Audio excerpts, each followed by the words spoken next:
so high with no edibles. You ask how does it feel? It's incredible. And now I'm standing on my pedestal. Y'all got no morals, y'all unethical.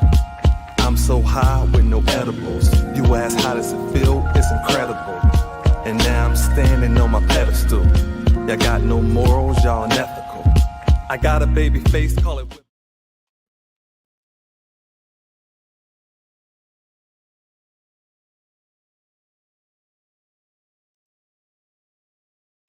What's going on, y'all? This is Terrance. I'm going to welcome you to another edition of Terrance Hill TV, presented to you by WTV over the digital airways of YouTube. Today, man, we're here to react to LeBron and StephenASmith had a heated exchange at the Lakers Knicks game last night at crypto.com arena. It's interesting, man. Before we get into the exchange, hit that like and subscribe button. Also hit that notification bell as well to be notified whenever new content is uploaded. Check out the community section where you guys can vote on polls. This weekend, I'm going to try to take the time out to get everything uploaded as far as our new merch that is going to be available on the YouTube channel for you guys to order merch from this podcast. Also, we got the special Prince Day that's coming probably in the next 2 weeks, so be on the lookout for that as well. But let's get into it, man. LeBron and StephenASmith, man. Let's get into it.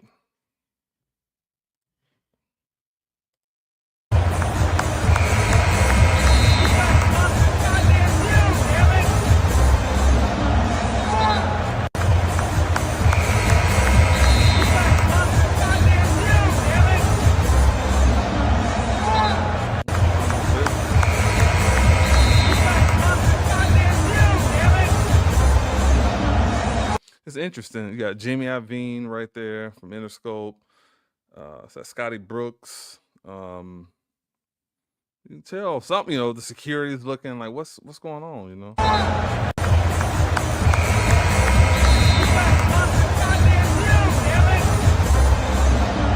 Well, look, I'm gonna get into Steven's reaction to this, but I mean, look, these guys, you know, they handle it like men. I don't see what the big deal is, you know, because a lot of people talk that stuff, keep that same energy when you see me and all that, and they talked and they had the exchange. I saw a couple videos of some people saying, oh, that's why I don't like LeBron because he ain't gonna do nothing, blah, blah, blah. Well, first of all, he's not crazy that he's gonna jeopardize the Lakers season by, you know, punching him or getting crazy with the situation or putting himself in a position to be sued as well. Like nobody's dumb enough to do that. But this is really much ado about nothing. This stuff happens all the time. And even there was a lot of talk the other day about KD and his coach, Mike Budenholzer, having their exchange. Like, what are we talking about? Like, coaches and players get into it all the time. Does that make KD a bad player because he got into it with the coach? No, a lot of coaches love that because it shows that you care about the game. It shows your compassion, your passion for the game, I should say. Or, you know, with Andy Reid and the tight end, the guy that dates Taylor Swift, I can't think of his name, Kelsey. You know, it's like he got in Andy Reid's face or whatever. Like nobody's cutting him for that. No, he wants to win. And you know, a lot of these older guys that talk all this stuff, your Barclays and all these people, no social media was around back then because a lot of the stuff that they talk about now, see, a lot of those guys, they're upset because of the money that these players are getting, the power that these players have these days. And that's what a lot of these older commentators are in their feelings about. But again, they was gambling. They was up to 3 in the morning. There was, you know, shaving points, doing all kinds of stuff as well. So, you know, the game has gotten a lot farther. Guys have power. And now the players, the reason, I worked in media for almost 20 years. The reason why a lot of these media pundits are upset because technically the players, they don't have to sit down and talk to you these days. They don't need you for what? I mean, they have their own platform, especially your bigger players. You know, why does LeBron need to sit down and talk to anybody if he didn't want to? I mean, because he has what, probably, I didn't check it, but probably has 80, 90 million people who follow him on Instagram or something like that, or whoever. Different players have more numbers than a lot of these media people. So that's what a lot of this is about. Because the reason I stopped watching Major League Baseball, and I stopped watching it in 2000, probably two. I used to be a huge baseball fan as a kid, but I stopped watching it because I saw how they were trying to do Barry Bonds. It's like, hell, half these pitchers out there pitching to him was juicing and doing stuff, but they tried to put all that stuff on Barry, and that's when I just kind of checked out. And now I couldn't name 5 baseball players if you put a gun to my head. I couldn't tell you 5 that play professionally right now. I don't know their names because I no longer watch the sport. Same thing if you even look at the NFL. I've always stood up for Terrell Owens because with T.O., and I'm not going to give it away because I'm going to make a video one day explaining a lot of things about T.O., but a lot of these people have gotten this thing wrong about Terrell Owens. But who was it? Walsh, the coach for the 49ers, said Terrell Owens was the smartest player that he's ever had when it came to X's and O's. But you got to look at a lot of these coaches, they don't know anything. Some of these coaches, they get these jobs because of who they know, and they get these jobs based on uh, just being friends with the right people or whatever. So when they get these jobs, a lot of times they come in these locker rooms trying to talk to grown men and talk to players that really, really know the game. And the reason it doesn't translate and work out for a lot of these coaches because they don't know what they're talking about. And you got guys like T.O. and certain players who really, really know the game. You can't come in there and just tell them anything. And that's what happens. But you got these media people who want to, oh, Terrell Owens was a cancer in the locker room, and T.O. said this, and T.O. said that. But if Tom Brady cussed out his offensive coordinator, it's passion. He knows, he loves the game. But if T.O. does it, it's a problem. Yeah, I love Tom, so I'm not even attacking Tom, but one guy is white, one guy is black. So if the black guy does it, he's a cancer in the locker room, he's trying to be problematic, who guy never had any off the field issues whatsoever. Now, there are certain quarterbacks I could bring up that the media loves, but they don't want to talk about their off the field indiscretions. So a lot of this stuff, some of it is racial as well. But LeBron is smart. He knows that he's the face of the league. He confronted it the way he did, and that's just really the end of it. I mean, because if I know, because everything he does is going to be compared to Jordan. Well, Jordan would have did it this way. Jordan would have did. Let's just say hypothetically, if LeBron punched one of his teammates like Jordan did Kerr, then who's he think he is, and that's he needs to, blah blah blah or whatever. But if Jordan, like I said, a lot of the stuff that Jordan was doing was not necessarily publicized to the national media. I live in Alabama, so we know about Jordan when he played for the Birmingham Barons and certain things that was going on. So we know about, we heard those stories. We know things that was going on when Jordan was here. And not only that, we know why he was playing baseball is not what the media told you. So there's a lot of things that are, yeah, I love MJ. I love MJ, but he's not perfect. Nobody's perfect. A lot of these guys, and you're the face of the league. You got all this media and marketing and things going on for a player to be thrown into that amount of spotlight and have that amount of pressure on you. So I'm not attacking Jordan, but I'm just saying that there were a lot of things about his lifestyle that was not known to the to the general public. And then a lot of YouTubers or people that sit around and want to debate and want to talk about players and talk about people. I mean, hell, they can't handle their own lives, yet alone trying to put themselves in the shoes of these, professional athletes. You got certain guys, they couldn't win at a YMCA gym, yet alone talking about college or professional level or something like that. So, people have to kind of, pump their brakes a little bit when they always trying to compare themselves with other players. But let's get into right quick Stephen A's response to LeBron. Let me pull that up.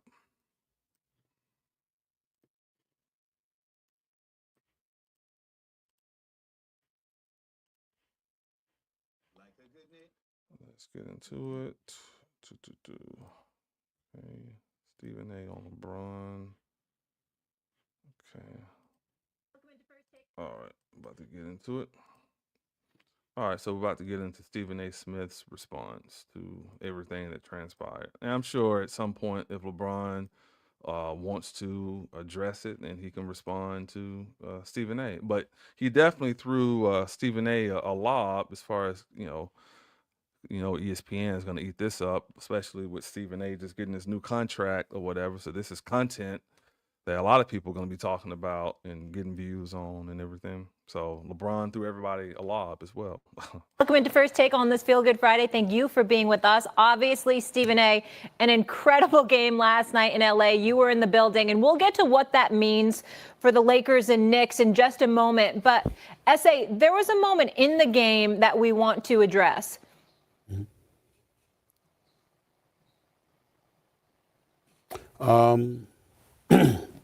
That was LeBron James coming up to me, unexpectedly, I might add, to confront me about making sure that I mind what I say about his son. Can't repeat the words because they ain't suited for FCC airwaves. That's what he was doing. I thought long and hard about this over the last few hours because I had no intentions, Molly, of talking about this at all. Yeah. And the reason why is because it was a one-on-one, I wouldn't say a conversation, but it was a one-on-one confrontation.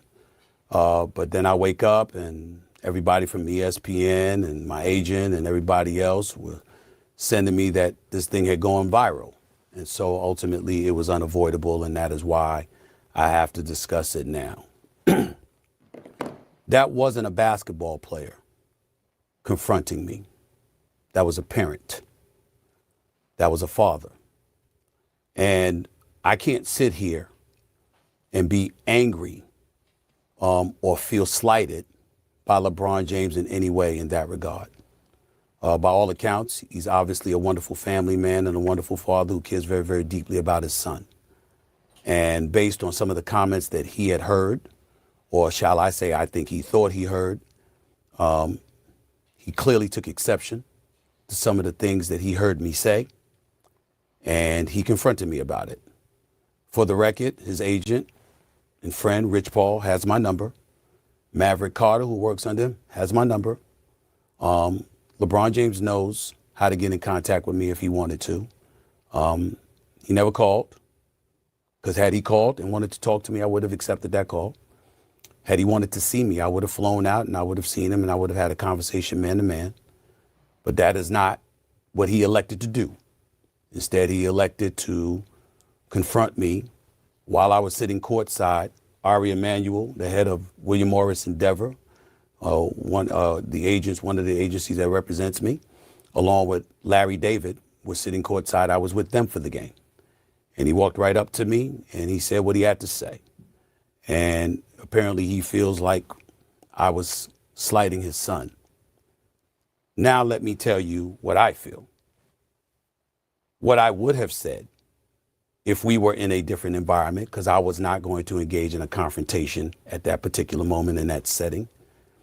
But if we had had that conversation, I would have said to LeBron James, I never would speak negatively about your son. I was talking about you, meaning you, LeBron James. I have nothing but the best wishes for Bronny James. I wish him nothing but the best. I hope that he flourishes into an NBA star. Usually in other sports, we see all-stars, and on occasion, we'll see their children become stars as well. That doesn't really happen with the NBA. I sincerely hope he's the exception. By all accounts, he's a wonderful kid. And I don't know anybody who roots against him, and it certainly isn't me. But in the same breath, at the time that we were talking about him, he was percolating to such a degree that the Bronny James stories had gone viral. And so we had to talk about it. And when I said the things that I said, I wasn't talking about Bronny James because my attitude is he's a rookie. It's going to take some time for him to get himself together. He'll be just fine, especially with J.J. Redick and the staff coaching him. I was talking about the position that he was put in by his dad, because LeBron James has been on the record and he has said, and I'll read the quote here. There was a quote that he gave in February of 2024. The work and results will ultimately do talking, no matter what the size. If y'all don't know, he doesn't care what mock drafts say. He just works, earned, not given, et cetera, et cetera. But he also had said that his son could play on the Lakers right now, and he was better than half the dudes in the NBA. In the aftermath of all of that, he instructed everybody before the draft that y'all want me, draft Bronny. Wherever Bronny is at, that's where I'll be. I'll do whatever it takes to play with my son for a year. It's not about the money at that point. My point months ago was that because of who you are, one of the top 2 players in the history of basketball, in my estimation, there's an immense amount of pressure that comes with that for his son. And when he talked like that and what have you, anything that goes awry as it pertains to his son, there's going to be a microscopic eye, even more intensified, on Bronny James because of his dad. And that's when I was talking about, come on, man, this is the situation that you're putting him in. That's where I was coming from. I could be a bit more outspoken about it, but to be quite honest with you, to be in that moment, to have LeBron look at me the way that he did, for me to be a father of 2 daughters, for me to know what fathers, how much love fathers have for their children, and to hear what he had to say, it was all about his son. It was almost as if he was saying, you know, you and I, because he and I don't necessarily vibe, it's high and by, we keep it moving. Neither of us lose sleep over it. And it's been that way for years. But it was like he was saying, keep that between me and you. Almost as if he was thinking that anything that I said about Bronny was a result of him. And in that situation, again, I wasn't talking about Bronny. I was really, really talking about him because of the position that Bronny was in. But I really understood where he was coming from. He was very, very upset. I could tell. He could have called me. I'd have came to see him. I'd have had a conversation with him. He could have been just as upset face-to-face, man-to-man, as opposed to being courtside at the game. I had no idea that everybody saw it until I woke up this morning. But it is what it is. In the end, like I said, you know, I as a father, I get it. I'm not offended. I'm not insulted.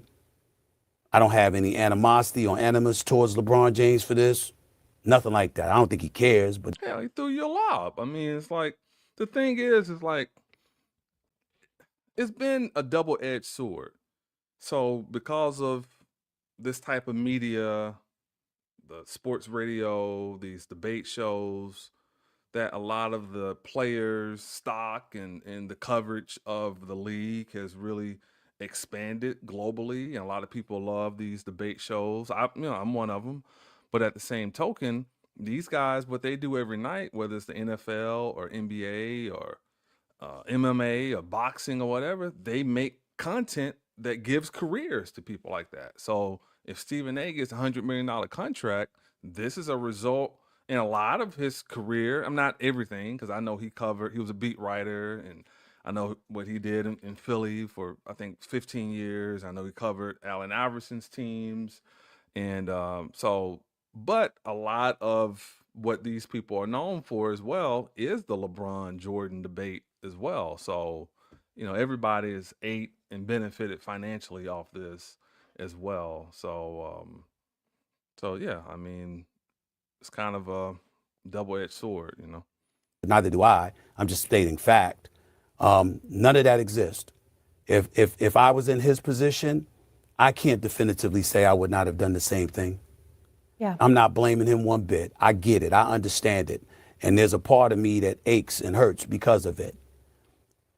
But unlike a whole bunch of people with their podcast and beyond that talk about the NBA, I covered the NBA.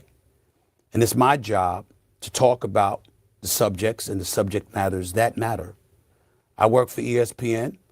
I'm here. We have the #1 morning show for the last 13 years and counting. God has blessed us with that.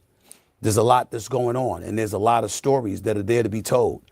And I just feel it's necessary to remind people, Molly. You probably heard your financially savvy friends talk about index universal life insurance, and here's why. Number one. I was raised as a journalist. Let's be very, very clear about what that means.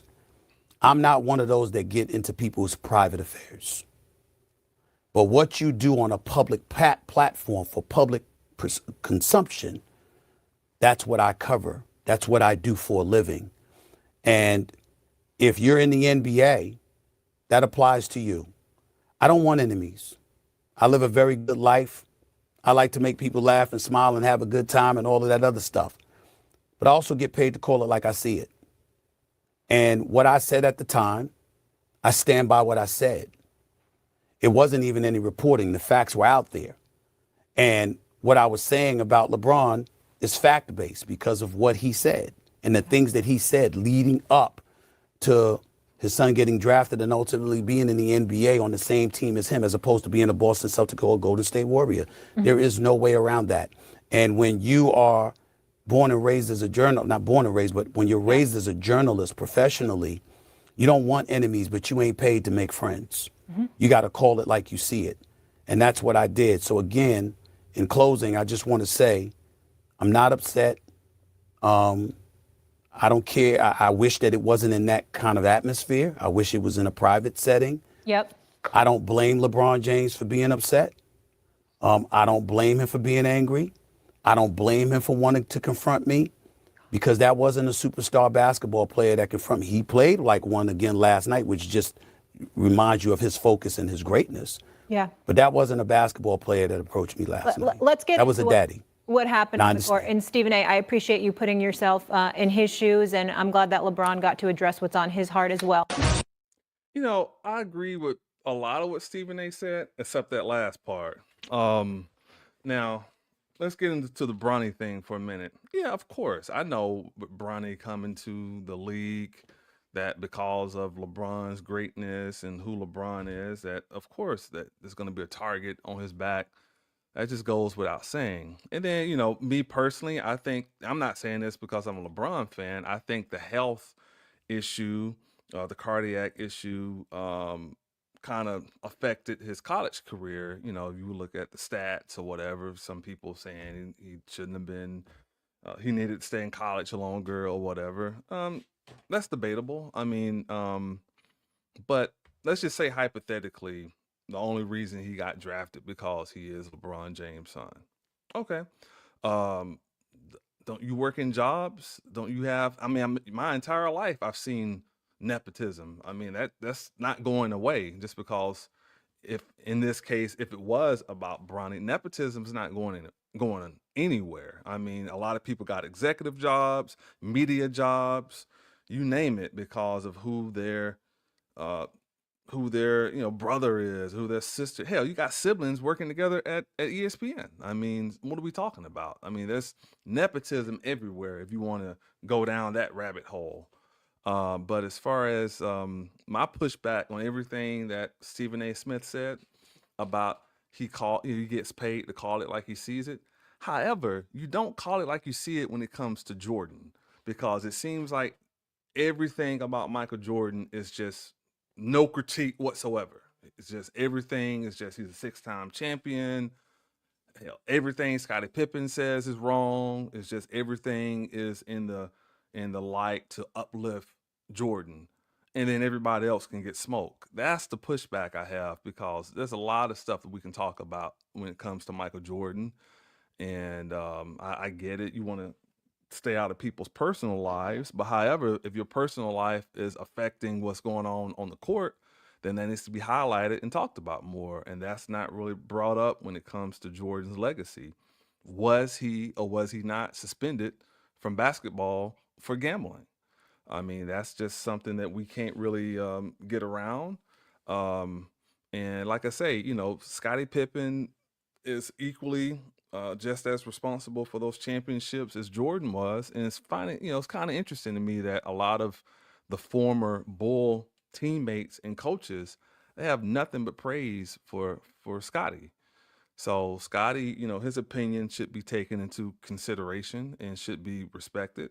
But I know he's kind of flip-flop from time to time. He'll say one point LeBron is better than Jordan, or he'll turn around and say something else. But aren't people entitled to, change their mind? You may feel, oh, this is the greatest rapper I've ever heard before. You may feel this is the greatest movie I've ever seen before. And then you may come back a year later and say, maybe I was hyping that. Maybe I was gassing that a little bit or whatever. So me personally, I don't really care who Scotty thinks is the GOAT. That's his personal opinion.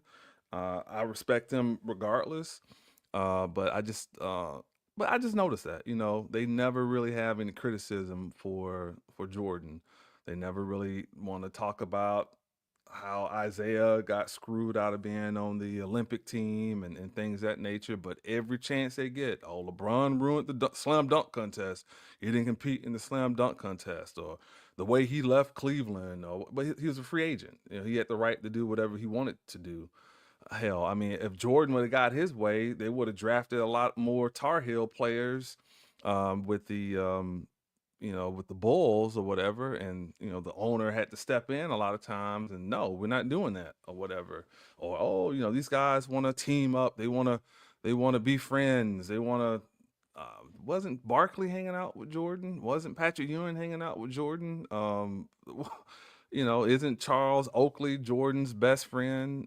Didn't Karl Malone and Steve Nash go play with Kobe? Didn't What are we talking about? I mean, this stuff has been going on, but it just seems like there's a hatred for LeBron James. And I get it, eventually you just get tired of that stuff.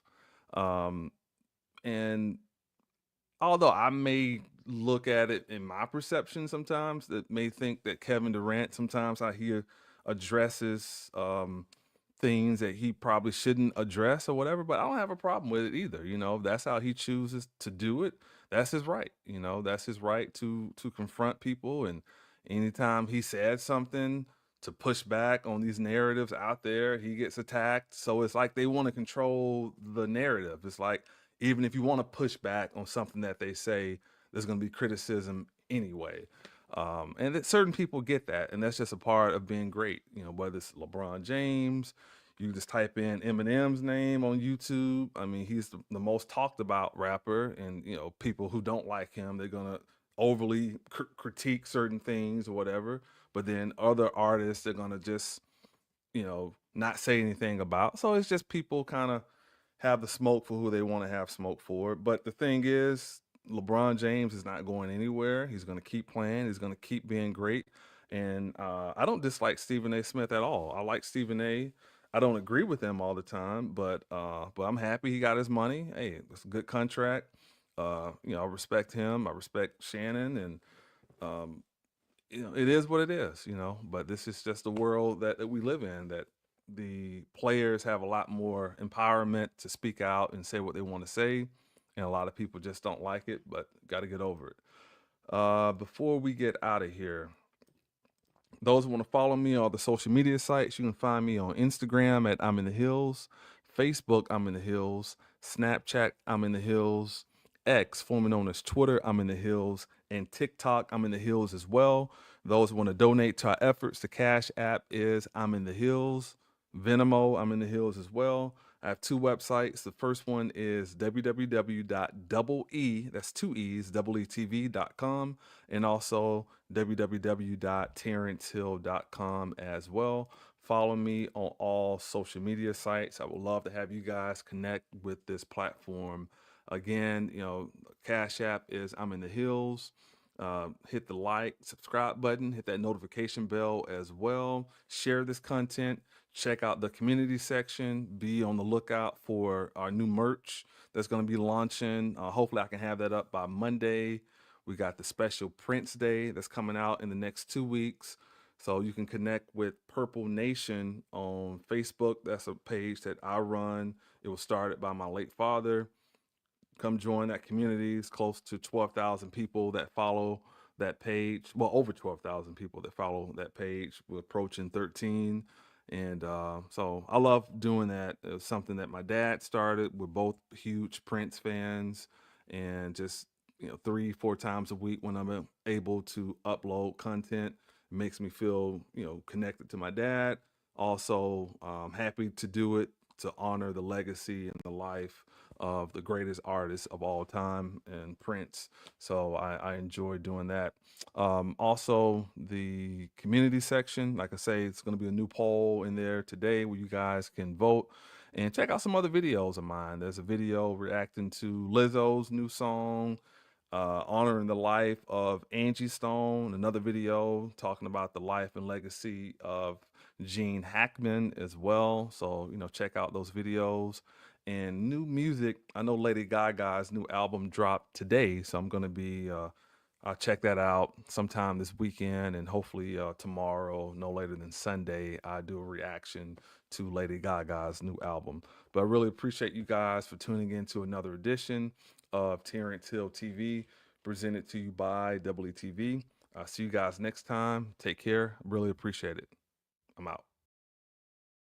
I'm so high with no edibles. You ask how does it feel? It's incredible.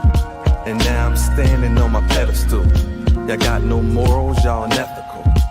I'm so high with no edibles. You ask how does it feel? It's incredible. And now I'm standing on my pedestal. Y'all got no morals, y'all unethical. I got a baby face, call it